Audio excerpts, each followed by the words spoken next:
Hi, I'm Gwen. I'm a nutritional therapist and I am talking about facts and myths of perimenopause. So welcome, this is video 3 and I'm just going to give you a few of the symptoms for perimenopause that you might want to look out for. And the first thing to just categorically state here is you're not going mad if you're experiencing these. If you are not getting anywhere with your healthcare professional and they've given you the story that you're not in perimenopause based on your blood tests, well, then maybe, you need to put a list of all your symptoms together and go back armed with that knowledge. So there is a whole range of symptoms. And when we hear menopause, most of us, be it men or women, whatever age, we think, really bad moods, mood swings, hot flushes, and night sweats, right? They're the key things. Loss of libido, for example. But loss of libido very often is due to vaginal dryness because it's simply painful to have intercourse. But that is due to our lowered estrogen levels.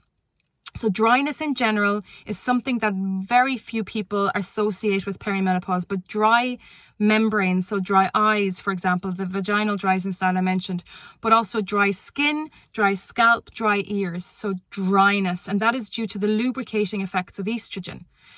Brain fog, mental health concerns like anxiety, depression, and mood swings, absolutely.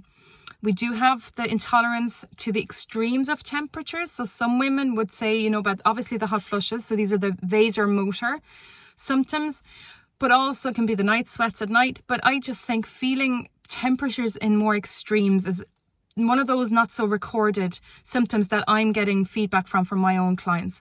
Myself, I'm noticing that I don't suffer from hot flushes yet, but I've noticed with the higher temperatures, or when I'm moving in the higher temperatures, I'm feeling overwhelmed by the heat much quicker than the rest of my family. So even though we're all exposed to say 24 degrees, to me it's feeling like 30. Whereas before I wouldn't have had such a big experience. When we get cold, I really feel the cold much more now. So that's just an example there.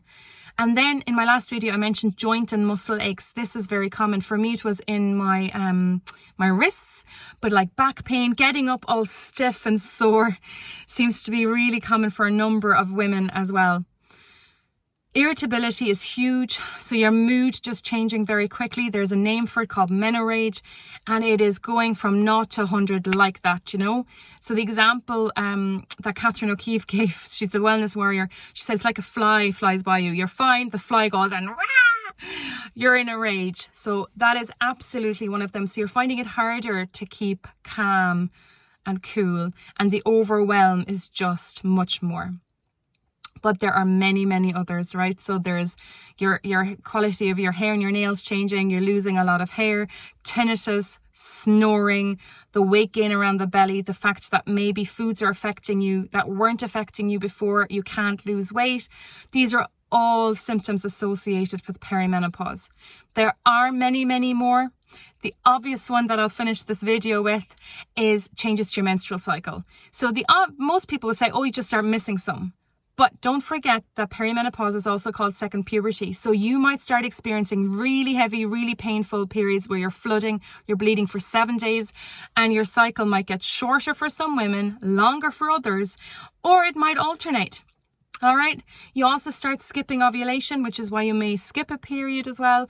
So your menstrual cycle, maybe you had a 28-day cycle, suddenly it's 21 days. Great, it's still regular. But for some women, it'll go 28, 35, 21, 34, 23, 29. It'll just jump around the place. All part and parcel of perimenopause. So I hope that helps. And always, I'm looking forward to your comments. Have a great day.